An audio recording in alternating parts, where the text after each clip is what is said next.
일단은 이번에 발표할 논문 주제는 플래시 보이스 2.0이라는 해외에 발표된 논문입니다. 그러니까 해석해보면은 선행 매매와 트랜지션의 순서를 바꾸는 행위, 그리고 합의의 불안정. 근데 그거를 덱스라는 특이한 애플리케이션 기준으로 설명을 하고 있어요. 일단은 이 논문을 처음 보게 된 계기 자체는 저희가 매주 이제 글을 쓰는데, 그러니까 탈중앙 시스템에서 메시지의 발생 순서를 보장할 수 있을까? 라는 질문으로 출발을 했습니다. 현재 블록체인은 트랜잭션을 시간 순서대로 처리하지 않아요. 그냥 마이너가 받고 자기 마음대로 임의로 순서를 정해서 처리를 합니다. 그래서 이제 사실 비트코인의 송금이라고 하는 컨텍스트 내에서는 그런 순서가 바뀌어도 상관이 없지만 이 스마트 컨트랙트에서는 순서를 바꾼다는 행위 자체가 엄청나게 큰 누군가한테는 불이익이 될 수 있기 때문에 이게 문제가 돼서 이걸 해결할 수 있는 방법이 없을까 하고 찾아보다가 이제 그 논문을 발견하게 돼서 이 논문을 보게 됐습니다. 이 논문은 해결책에 대한 내용이 아니라 문제점이 있다라고만 밝히고 끝나요. 일단 논문 내용은 현재 블록체인이 시간이 발생한 순서대로 처리하지 않기 때문에 발생하는 문제를 집요하게 분석한 논문이라고 볼 수 있습니다. 일단은 이 논문은 이제 현재 코넬 공과대학원 박사과정 2년차 학생인 필 다이안이라는 사람이 그냥 아카이브에 등록을 해놨어요. 이건 전원에 내거나 그런 논문이 아닙니다. 그냥 누구나 보라고 일단 무료로 그냥 오픈한 논문 중에 하나예요. 일단은 이 논문 자체를 이해하기 위해서는 이더리움 내에서 현재 어떤 일이 일어나고 있는가를 알아야 되고 좀 거래를 해봤으면 주식 거래나 이런 거를 해봤으면 좀 더 이해하기 편한데 일단은 현재 우리가 알고 있는 중앙거래소 빗썸이나 비트, 비트맥스, 코인비트 이런 것들이 있는데 이런 것들은 이제 사용자들이 자신의 암호화폐를 보내면 자신의 자산을 다 넣어요 일단. 그리고 자기네들이 가지고 있는 데이터베이스인 장부에다가 기록을 합니다. 얘네들은 블록체인과는 상관없이 정착한 애들이에요. 그래서 그냥 블록체인은 자산을 가지고 있는 목적만 가지고 있고 그걸 현금으로 바꾸든 아니면 비트코인으로 바꾸든 그걸 내부적으로만 동작하게 하는 게 중앙거래소입니다. 그래서 중앙거래소의 대표적인 단점 자체가 일단은 조작 문제가 있고 그리고 허위 매매 문제도 있고 최근 업데이트는 일단 무혐의라고 하긴 했지만 아직 2심이 남아있으니까 그리고 해킹에 대한 내용이 계속 끊임없이 나왔어요. 그래서 이 해킹을 당할 그 가능성을 없애고 중앙 애들이 마음대로 거래를 하지 못하게끔 하려고 만든 게 탈중앙 거래소입니다. 탈중앙 거래소는 100% 스마트 컨트랙트로만 동작을 하고 예를 따라서 오프체인이나 이런 게 있어서 이제 중앙 주체 없이 거래할 수 있게 하는 시스템이에요. 많은 애들이 있는데 대표적으로는 이제 뱅커라는 애들이 예전에 나와서 조금 유명했었고 그리고 이더델타가 현재 가장 큰 시장 파일을 차지하고 있고요. 그리고 공익스 프로토콜이 있습니다. 이 덱스에서 사람들이 얼마나 많이 거래하고 있냐를 보면은 이 데이터가 있는데 이게 최근 한 달 동안 발생한 모든 거래 내역이에요. 그래서 맨 현재 선두주자 달리고 있는 유니스왑은 이제 21만 건, 그리고 YDX는 10만 건, 총 다 합해보면은 한 50만 건 정도. 그러니까 매달 한 50만 건의 데이터가 발생하고 있고 서로 자산을 교환하고 있다라고 이해하시면 됩니다. 현재 시장이 꽤 큰 상황이에요. 덱스 자체에서는.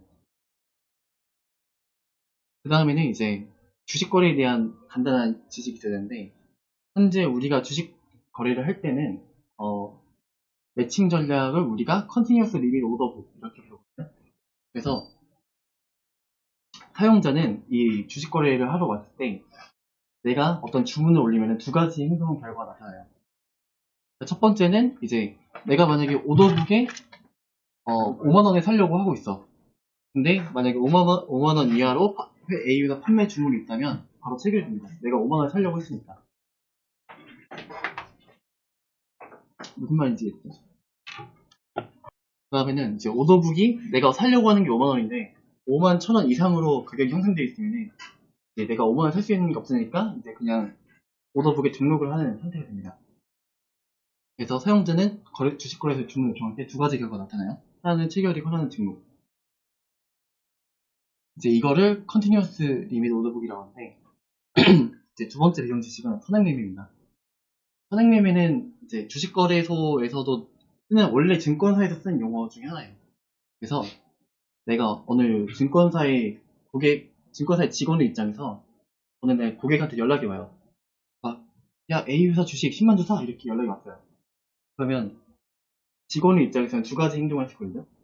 첫 번째로는 그냥 순수하게 10만 주 사있으니까 그냥 샀어요. 이게 첫 번째 정당한 행동의 결과고, 두 번째로는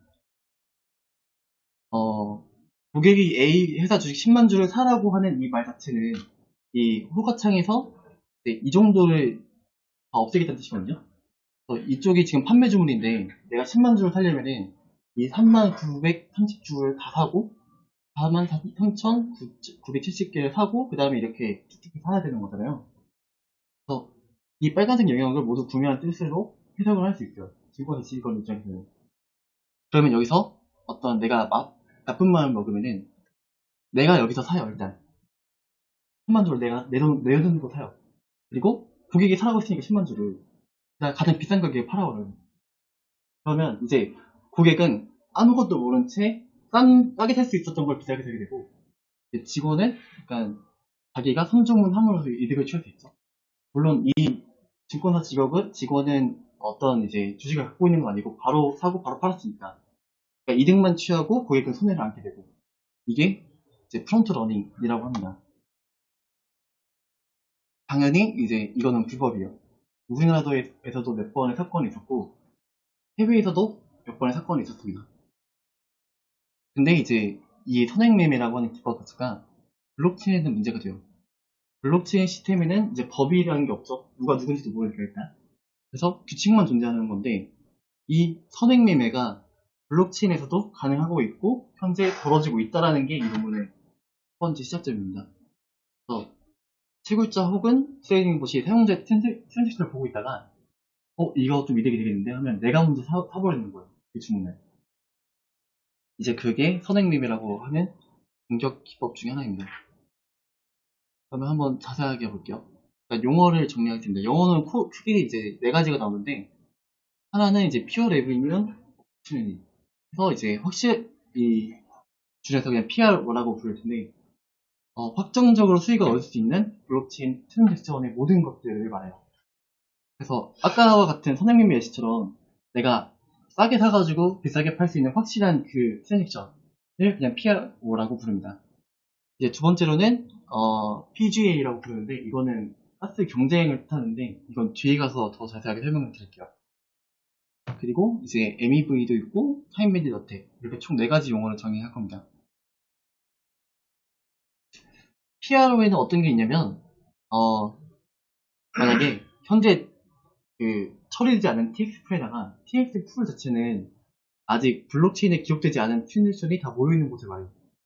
여기를 다 분석하고 있다가 봤는데, 첫 번째 TX1이 A 토큰을 2,000원에 매수하겠다 라는 트랜잭션이 있고, 그리고 TXN이 A 토큰을 200원에 판매하겠다 라는 트랜잭션이 있어요.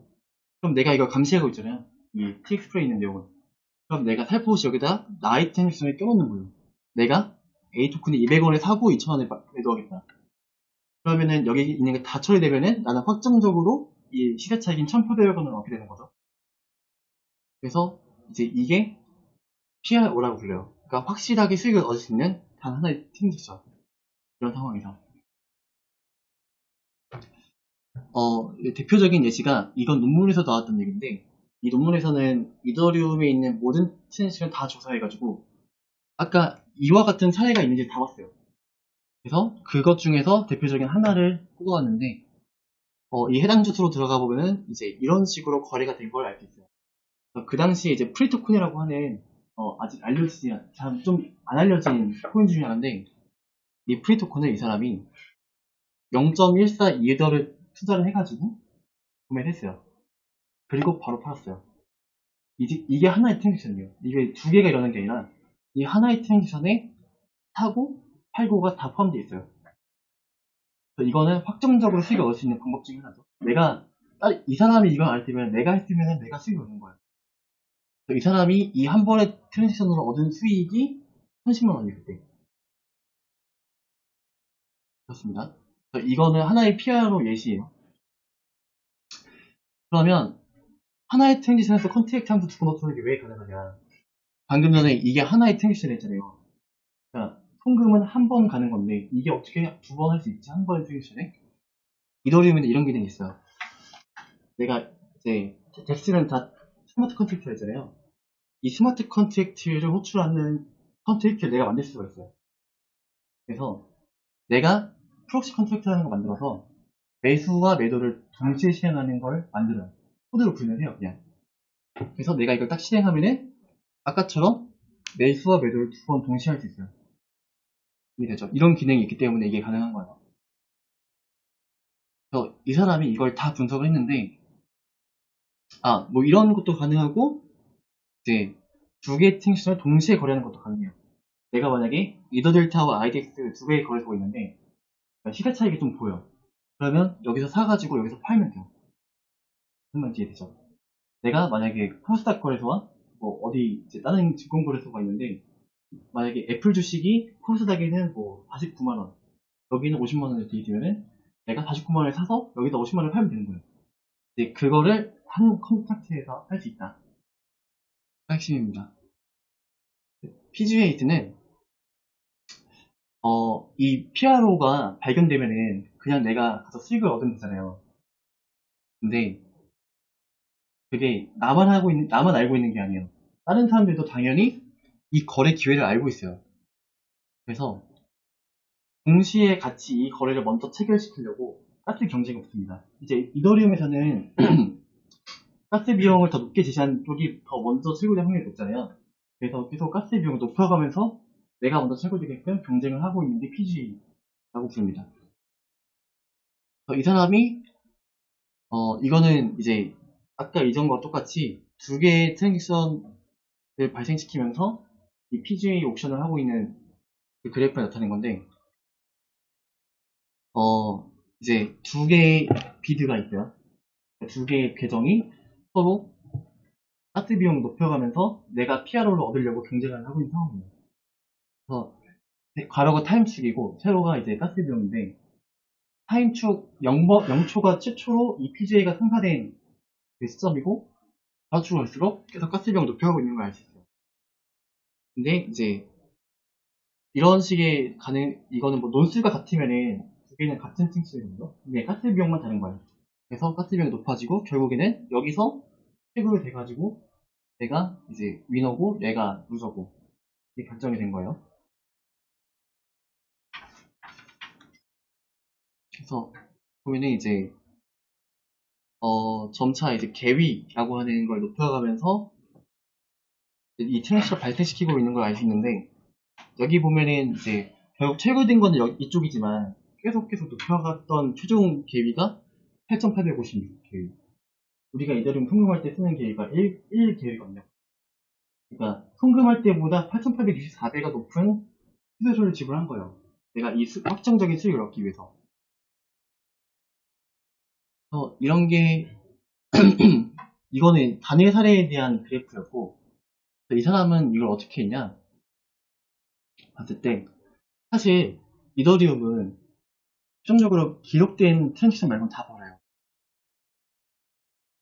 그래서 이 두 명의 사용자가 이 트랜잭션을 날릴 때 썼던 총 트랜잭션이 이제 이 계정은 42개고 그 두 번째 파란색으로 되어 있는 이 계정은 43개 날렸어요. 근데 우리가 현재 블록체인에 들어가서 알 수 있는 기록은 다 하나밖에 없거든요. 그럼 이 사람은 총 85개 트랜잭션 어떻게 하냐 라는 걸 봤을 때 직접 노드를 구축했어요.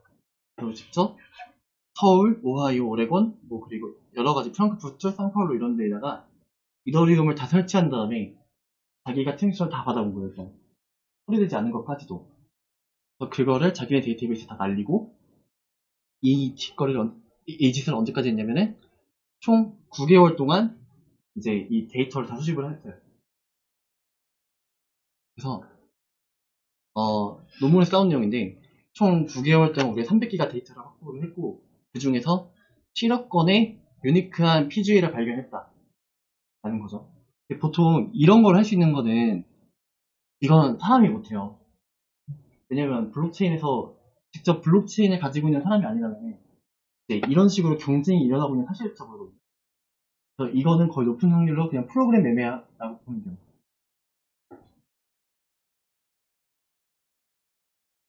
이렇게 발견을 했고, 탑5 덱스의 트랜잭션 로그를 보고, 이제 이걸 PGL을 계산을 했다. PRO를 계산을 했다.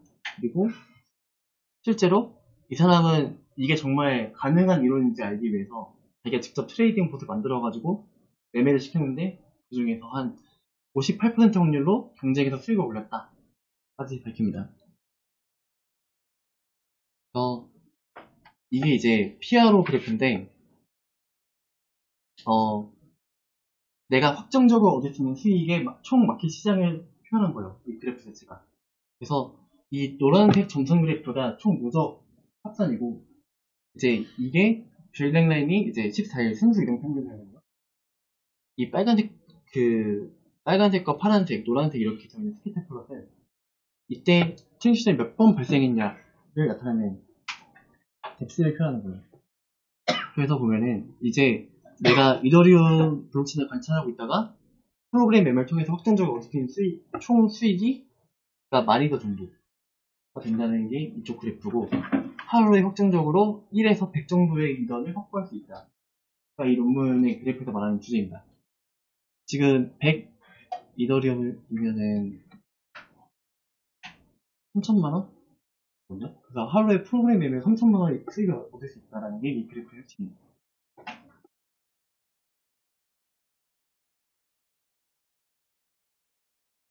자, 좀 더 보면은, 이거는 아까와 같은 그래프인데, 그 탑5 S에서 일어나고 있는 PR을 작성한 겁니다. 그래서 확정적으로 얻을 수 있는 수익이 이제 이더 델타가 가장 크고, 그 다음에 뱅커, 그 다음에 공익스 이런 식으로 되어 있다. 네. 몇몇 그래프들은 여기서 출발하는데 여기가 딱 그 거기서 넘치는 수점이에요. 그래서 여기서 출발을 한 거고, 좀 더 보면은 이제 이거는 상위 탑 10의 이 트레이딩 봇을 하고 있는 애들을 다 조사한 거거든요. 블록체인을 보고 있다가 얘네들은 프로그램 매매가 의심된다 해가지고 이 계정을 다 전수조사 한 거예요. 그 계정의 수익률을 다 따라가는 게 이 그래프. 그래서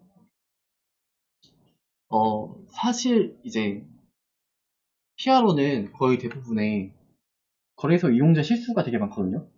내가 뱅커에서 실수로 내가 100원에 팔려고 했는데 1원에 판다라고 올린 거야. 근데 그걸 프로그램 매매가 놓치지 않고 1원에 다 사가지고 다른 거에서 다 100원에 판 거죠. 그런 식이 되게 많기 때문에 이 계정 들어가 보면은 사람들이 하소연을 많이 들을 수 있어요.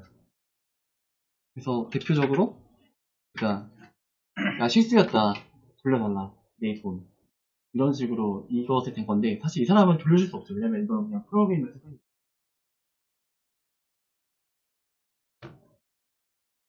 그래서 여기까지가 이제 어떻게 우리가 블록체인 데이터를 보고 수익을 얻을 수 있냐라는 건데 이걸 보면은 어떤가요? 이게 그러니까 공정하다고 볼 수 있나요? 이거였어요.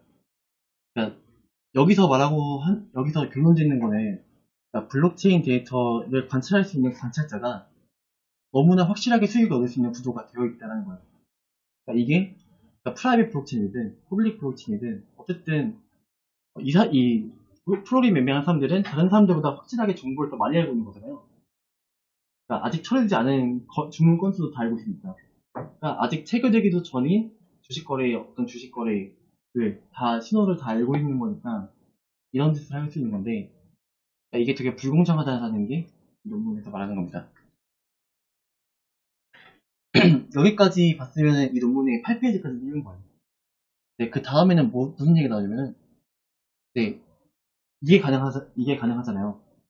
이런 식으로 내가 트랜잭션을 띄워서 수익을 얻는 게 이게 블록체인의 새로운 위험 모델이 된다는 걸 새롭게 제시를 해요.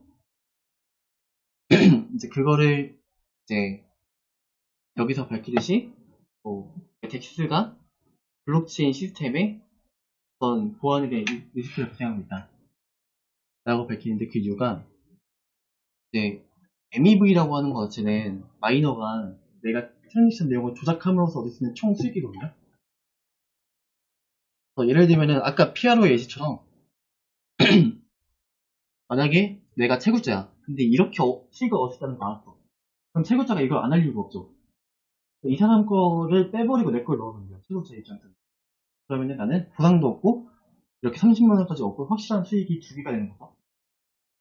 그런 짓을 할 수 있기 때문에 이제 새롭게 위협이 되는데 현재 우리가 바로 오늘 날짜 기준에서 이더리움 블록체인의 1시간 전에 이제 블록을 수정하려면 총 1억 4천만 원이 되거든요. 1시간 전이면 딱 240개. 240개의 블록 내용을 내가 마음대로 수정할 수 있어요. 1억만 들이면. 근데 지금은 그렇게 할 이유가 없죠. 왜냐면 1억의 가치가 없으니까 그게. 나한테 어떤 이득을 주는 게 아니잖아요. 1억이라고 하는 게. 1억을 해서 블록체인의 데이터를 바꾸는데. 근데 만약에 이런 식으로 MEV가 이제 내가 이렇게 하는 공격 비용을 초과한다면 내가 이렇게 확정적으로 얻을 수 있는 피아로 수익이 만약에 한 5억이었어.